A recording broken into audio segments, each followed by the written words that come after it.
I'm Bob Mayer, and welcome to my video series on various preparation and survival situations. This one's about earthquakes. The first question you have to ask yourself is, how likely is an earthquake in your area? The United States Geographical Society puts out a map of the likelihood of earthquake. The link is at the end. I'll show you all the links for everything that I show you here, all the apps, websites, and gear. This is interesting, though, that areas that weren't earthquake prone are now earthquake prone because of fracking. We're pulling stuff out of the ground and replacing it with something else. They're not even sure what it is. I can say that from firsthand knowledge. And it's affecting things, something to really think about. A lot of people, like if you look there at the center of the Mississippi, the Reelfoot Lake was formed by an earthquake that made the Mississippi run backwards for a while. So a lot of people aren't aware that they're in earthquake zones. As you can see here, this is epicenters of over 350,000 events from 63 to 98. 62% chance San Francisco will have a 6.7 or worse earthquake by 2032. So that's 9 years from now. And I did this slide, I think, about 4 years ago, so it's increasing actually. 17 to 20% chance Pacific Northwest will be hit by a magnitude 8 or greater, and that would be huge, the Cascade Subduction Zone. We lived on Whidbey Island, and this right here where you see the shoreline, that bluff collapsed into the Puget Sound, we were looking at buying a house directly in a line of sight of that. The house we did rent for a while had a beautiful view of Puget Sound, but right across from us was a huge drop-off, about 200 feet. There was a house there, and they had an alarm that would go off if the house started to slide. And I was just thinking, what, are you just going to wake yourself up so you can die? I mean, there's really nothing you can do about it there. And because the ground, if you look at that ground there, it's all dirt. It's not rock. Do you know what your house is built on? Do you know what the ground underneath you is? Because that makes a big difference in various preparation and survival situations. This website's linked later on.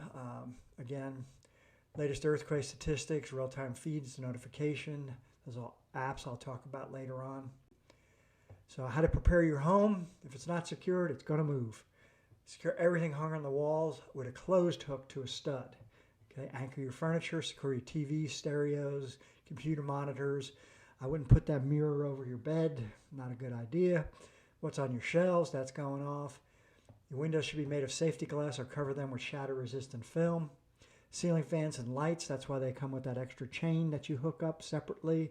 Just don't count on the fixture to hold it up in there. Water heater should be strapped to the closest wall. It's too late once the earthquake occurs. The same thing with everything else. Prepare beforehand. I did the things I'm going to list here is stuff that people who've gone through a disaster like this say these are things you should have. First are the apps. I have a whole presentation on apps, but they're all listed on my website. I'll show you later. You can download these free apps about earthquakes.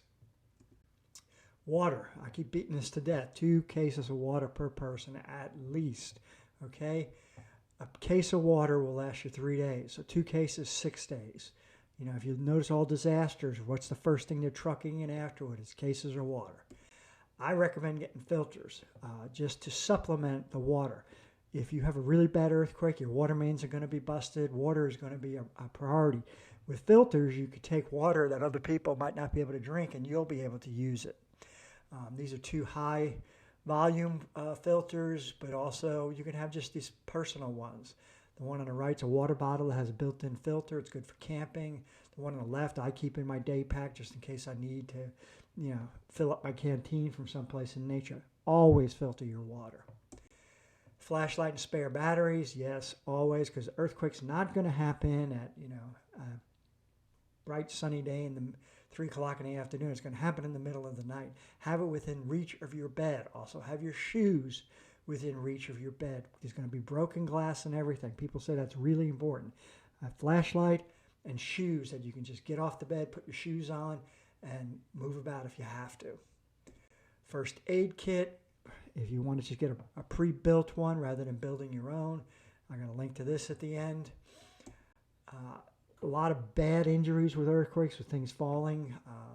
I'm a bit fan of having a trauma pack with quick clot bandages, chest seal, tourniquets. What you know about tourniquets might be wrong. They are back in vogue, and it's recommended that you use them for arterial bleeding in the limbs. You don't do the release thing that maybe you learned in the Boy Scouts. You just keep it on. Survival radio, because all comms are going to be out. Cell phone towers might be out. Your cable might be out. The only way you might be able to find out what's going on is the emergency broadcast stations. Fire extinguisher. Make sure it's charged. Everyone knows where it is, knows how to use it. Pass. It's just the way, you pull. How to use a fire extinguisher. I use that on my fire presentation. I recommend a grab-and-go bag. I have a whole presentation on that, but you can buy a pre-made one. This is actually an earthquake kit here. And notice it has water, the first aid kit, the radio, and a bunch of other things, emergency shelter. A lot of things that would be very useful. I bought this for my son when he moved to San Diego. Cash. Power will be out. ATMs won't work. So it's going to be a cash environment for a while. Additional things, a pipe wrench and adjustable wrench for all your pipes. Everyone in your household needs to know how to turn off the water coming into the house, how to turn off the power, throw the main fuse, where the safe spots in the house are, where the family IRP, immediate rally point outside the house is, the ERP, emergency rally point, who the out-of-area emergency point contact is for the entire family. That's the person everybody's going to check in with. If phone numbers aren't memorized, have them written down. Think about it. How many phone numbers do you actually know? You can't count on your cell phone. During an earthquake, duck and cover. Get under something sturdy. Stay against an inside wall, not an outside wall. Don't go near windows or outside until the shaking stops.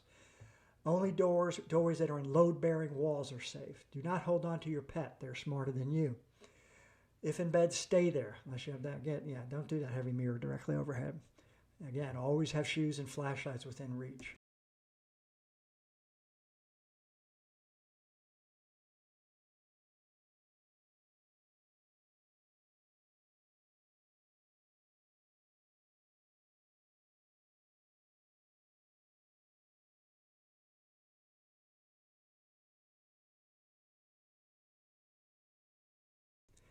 During earthquake, if you're outside, get clear of anything that can collapse. Watch out for down power lines. Stay away from outside walls. Stay away from glass that could blow out. Be careful of gas leaks, as gas lines will break. Do not use an open flame. And if you live near the coast, realize an earthquake can be followed by a tsunami. So that's a whole different ball game, but if you are near the coast and there is an earthquake, get to higher ground immediately. If trapped, do not light a match. Don't move too much, as you can cause further collapse. Tap on something, a pipe with something hard rather than yell, because you could be inhaling a lot of toxic dust. There's going to be a lot of stuff in here. You can see a light and have a path, crawl toward it. You encounter vertical rubble, check to see if it is load-bearing before moving anything. On my website, if you hit that red box, it pops up and there's a Word document on there with links to all those apps and websites and gear. There's the QR code for it. These are my various survival books. My little black books, which are just full of fun stuff and also very valuable information for some of them. And please subscribe to my YouTube channel and my newsletter, because I send it out once a month and I give away at least 1 or 2 free books, new ones, every month when I send it out. Stay safe out there, people.